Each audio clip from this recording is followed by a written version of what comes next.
In a demonstration speech, visual aids are a powerful way to enhance audience understanding. Does this speaker use visual aids effectively?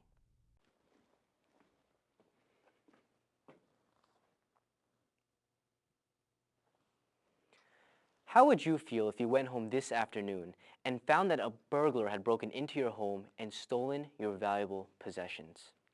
Burglary is one of the most common crimes in our society today. The Federal Bureau of Investigation says that burglary will occur at some point in the lives of 95% of all Americans. Whether you live in a house, an apartment, or a dormitory, how can you safeguard your most valuable possessions? Today I want to show you that by following 3 simple steps, you can prevent your valuables from being stolen. Let's look at the first step. Determine the most obvious place where a burglar would look. Burglars usually don't want to spend much time in your home. They want to scoop up valuables and get away. So ask yourself, where would burglars look first? The 2 most popular places are under a mattress and in a bedside table or nightstand. Now it's time for the second step. In the obvious hiding places we have just talked about, put decoys. By decoys, I mean items that look much more valuable than they really are. What you are hoping is that the burglar will scoop up the decoys and leave. Here's an example of a drawer in a nightstand. This is one of the first places a burglar would look. He will see a camera that looks valuable but really is a cheap throwaway, a few dollars, bills, some coins, and a bunch of jewelry. The jewelry looks valuable, but in reality, it's worthless. If you're lucky, the burglar will grab all these decoys and leave. But what if he doesn't leave? What if he continues to prowl through your home? This possibility leads us to the third step. Use ordinary-looking concealment places to hide your valuables.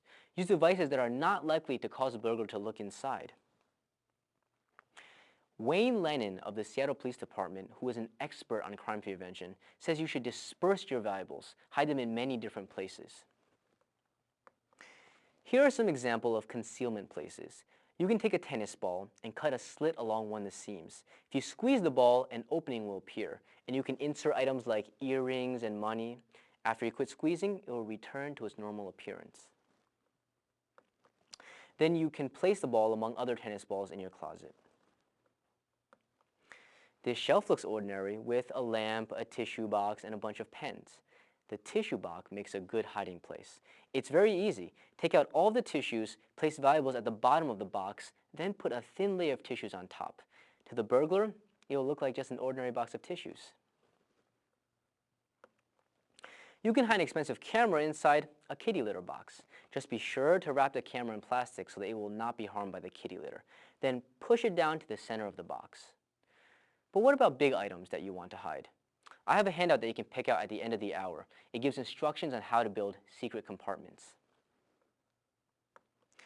One of the ideas is very simple. Most homes have heating and air conditioning vents. You can create a hiding space in a wall and then cover it with a vent that looks exactly like the other vents in your home. Behind the vent, you can hide camcorders and laptop computers and other bulky items. So let's review our 3 steps. First, identify the most likely place where a burglar would look. Second, place decoys in those places. And third, hide the true valuables in places where a burglar is not likely to look. All of these steps require a little bit of work, but if they safeguard our possessions, they are worth the effort.